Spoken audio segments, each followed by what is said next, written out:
Hello guys, I'm Shivangi Gaur and today I'm going to talk about something super real, marriage. लेकिन ये वो dreamy, फिल्मी, हर बॉलीवुड की happy ending वाली शादी नहीं है. I am talking about the real toxic side of marriage जो सोसाइटी हमेशा इग्नोर करती आई है. सो गेट रेडी, क्योंकि आज मैं कुछ भी शुगर कोट करने नहीं वाली हूँ. अब in your mind think of a process of making sabzi at home. सबसे पहला स्टेप क्या होता है सब्जी बनाने का? Cutting the vegetables in desired shape. That's exactly the age of 21 to 23 for girls. कि लड़कियों को एक डिजायर्ड बहू बनने के लिए ट्रेन करा जा रहा है. हमें समझाया जा रहा है कि खाना बनाना तो आना ही चाहिए, पढ़ाई करो लेकिन ज्यादा नहीं.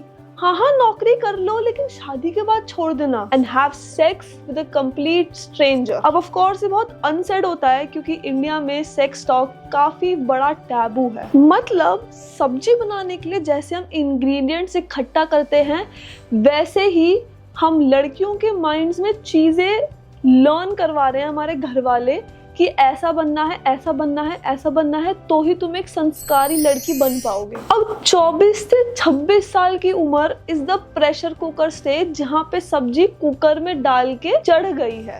यहाँ पे हम लोगों से सिर्फ एक सवाल पूछा जा रहा है, शादी कब कर रहे हो? सीरियसली मेरे लाइफ का और कोई मोटिव नहीं है क्या शादी करने के अलावा? एंड ऑल्सो सोसाइटी एक्सपेक्ट्स कि लड़की की वैल्यू तभी है जब उसे एक अच्छा घर, अच्छा परिवार, कमाने वाला पति मिल जाए. एंड इतना प्रेशर होता है ना कि कभी कभी हमें अपने आप पे शक होने लगता है कि am I really not good enough? क्या मेरे अंदर कोई प्रॉब्लम है? एंड ये प्रेशर इतना टॉक्सिक होता है कि हम अपने खुद के ड्रीम्स, खुद का करियर छोड़ के बस शादी की डेडलाइन चेस करने में लग जाते हैं. एंड आई पर्सनली फील कि इस स्टेज में आके the air around us completely changes.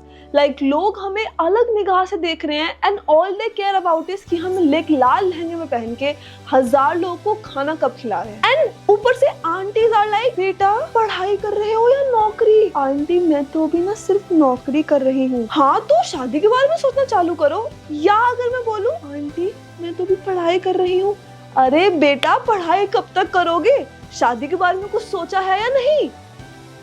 Seriously बस शादी एक इकलौता मोटो है मेरी लाइफ का. So let me get this straight, the society is not looking at us कि we are women with purpose, women with career and women with dreams, but a project that needs to be settled. Suddenly Jin relatives को तुम अच्छे से जानते भी नहीं हो, they are having opinions about your own life. Shalu aunty को दिक्कत है कि मैंने अब तक शादी क्यों नहीं करी. शालू aunty do I even know you? And ऐसा कितनी बार हुआ है कि मैंने अपने खुद के घर वालों को रैंडम आंटियों से बोलते हुए सुना है कि हमने तो अपनी बेटी को बीएड करा दिया है, अब टीचर लगा के एक अच्छी जगह शादी करके हम तो चैन से जिएंगे. एंड आंटीज आर लाइक, अरे भाई साहब टीचर की जॉब तो बेस्ट होती है लड़कियों के लिए. आराम से लड़की 1 बजे तक घर, फिर खाना बना लेगी, सास का ध्यान रख लेगी, पति को खुश कर लेगी. मतलब अब मेरी वैल्यू क्या मैं खाना बना पा रही हूँ या नहीं बना पा रही हूँ इस चीज से डिसाइड होगी.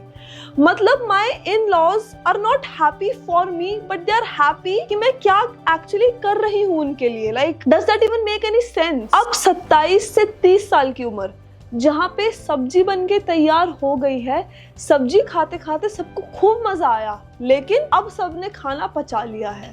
दिस इज द स्टेज जहाँ पे the girls get married of. शुरुआत के 1-2 हफ्ते वो नई नवेली बहू वाली फील तो मिल गई लेकिन अब सब नई बहू को भूल चुके हैं. लेट्स बी रियल, शादी सिर्फ एक 2 लोगों का रिश्ता नहीं है. It's a whole package only for girls. ससुराल, उनके रूल्स, उनके एक्सपेक्टेशंस.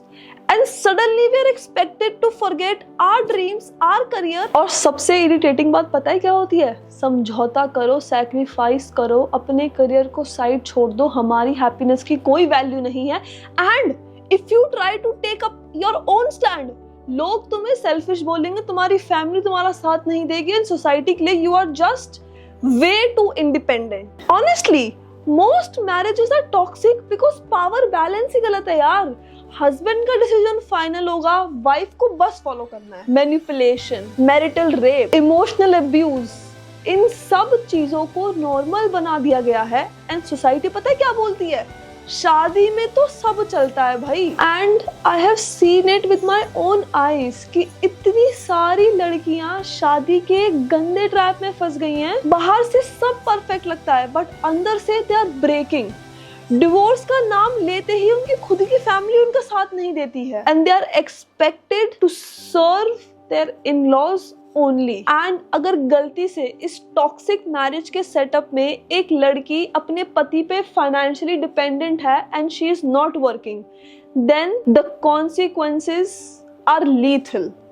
लाइक यहाँ पे एक छोटा सा side note for all the girls who are watching this video, it's very important for you to be financially independent.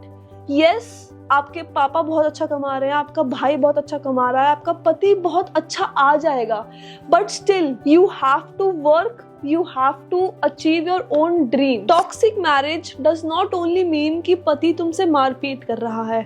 Sometimes it means the taunts, emotional abuse जो तुम डेली में सहती हो. Marriage should mean love, support, partnership. आजकल के लोग शादी से बचने के लिए कुछ भी कर रहे हैं. Like they're trying out different relationships, like open relationships, live-in relationships, or just focusing on themselves. But it's not that easy. Society के ताने, फैमिली का प्रेशर, सब कुछ फेस करना पड़ता है. बट अपनी हैप्पीनेस के लिए ये फाइट बहुत जरूरी है. Now let me make this very clear for you. I am not against marriage. I do want to get married, but what I'm really against is fear-based decisions. कि लड़कियां सोचती हैं कि यार मेरे पास अब सिर्फ 4 साल बच रहे हैं अपनी पढ़ाई करने के लिए. I am against forced timelines, forced deadlines. कि मेरे पास तो सिर्फ 26 साल के तक का टाइम है यार, उसके बाद तो मेरे घर वाले शादी कर देंगे. I am against that झूठ कि अगर मैंने 30 साल तक शादी नहीं करी तो मुझे मेरा कभी लाइफ पार्टनर मिल ही नहीं पाएगा. एंड अगर मैं कभी शादी करूंगी भी, that will be because I wanted to and not because I was forced into such thing. Like हम लोग शादी को एक पोर्श कार या कोई लग्जरी कार की तरह क्यों नहीं देखते हैं कि हम वो ले तभी पा रहे हैं जब हम उसे अफोर्ड कर सकते हैं, जब हम रियली उसको मेंटेन कर सकते हैं. ले लिया तो ठीक है, मजे ही मजे. नहीं लिया तो क्या दिक्कत की बात है यार, पूरी जिंदगी पड़ी है लेने के लिए. Now if you are a girl who is facing this pressure, just stop and take a deep breath. तुम्हारी वैल्यू तुम्हारी शादी से फिक्स्ड नहीं है. You are good enough with और विदाउट मैरिज. अपना कॉन्फिडेंस बिल्ड करो, अपनी खुशी को चेस करो, अपने ड्रीम्स को अचीव करो. शादी प्रेशर में कभी मत करना, और जब करो भी तो इक्वालिटी और रिस्पेक्ट की मांग करना. Don't settle for less. Her marriage toxic नहीं होती है, बट जो मैरिजेस टॉक्सिक होती हैं उनके लिए आवाज उठाना is the need of the hour. क्योंकि जब तक सोसाइटी लड़कियों को एक प्रॉपर्टी की तरह डील करेगी तब तक वी आर डूम्ड. अगर तुम भी ऐसा कोई भी प्रेशर फील कर रहे हो, girl, I know what you are going through. Let's break the silence together on this. So thank you for watching this video guys. अगर आपको मेरी वीडियो अच्छी लगी हो तो लाइक, शेयर, कॉमेंट, सब्सक्राइब करना मत भूलना. And I will see you in the next one. तब तक के लिए टूडल्स.